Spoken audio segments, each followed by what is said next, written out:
Chapitre 6.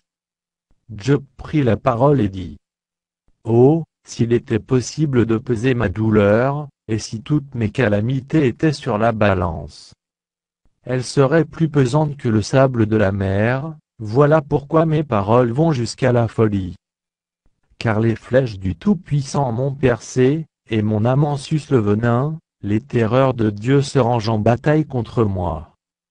L'âne sauvage crie-t-il auprès de l'herbe tendre?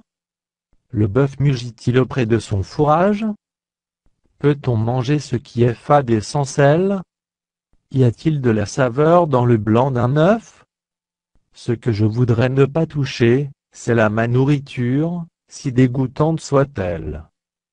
Puisse mon vœu s'accomplir, et Dieu veuille réaliser mon espérance. Qu'il plaise à Dieu de m'écraser, qu'il étende sa main et qu'il m'achève. Il me restera du moins une consolation, une joie dans les maux dont il m'accable. Jamais je n'ai transgressé les ordres du Saint. Pourquoi espérer quand je n'ai plus de force? Pourquoi attendre quand ma fin est certaine? Ma force est-elle une force de pierre? Mon corps est-il d'airain?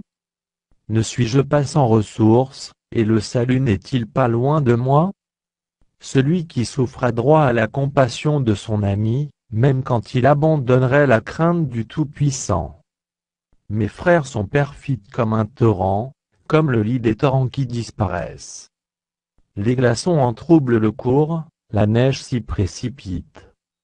Viennent les chaleurs, et ils tarissent, les feux du soleil, et leur lit demeure à section. Les caravanes se détournent de leur chemin, s'enfoncent dans le désert, et périssent. Les caravanes de Théma fixent le regard, les voyageurs de Séba sont pleins d'espoir. Ils sont honteux d'avoir eu confiance, ils restent confondus quand ils arrivent. Ainsi, vous êtes comme si vous n'existiez pas, vous voyez mon angoisse, et vous en avez horreur. Vous ai-je dit: donnez-moi quelque chose, faites en ma faveur des présents avec vos biens. Délivrez-moi de la main de l'ennemi, rachetez-moi de la main des méchants, instruisez-moi, et je me tairai, faites-moi comprendre en quoi j'ai péché. Que les paroles vraies sont persuasives. Mais que prouvent vos remontrances? Voulez-vous donc blâmer ce que j'ai dit, et ne voir que du vent dans les discours d'un désespéré?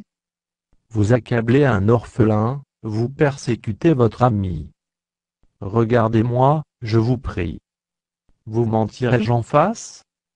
Revenez, ne soyez pas injuste, revenez, et reconnaissez mon innocence. Y a-t-il de l'iniquité sur ma langue, et ma bouche ne discerne-t-elle pas le mal?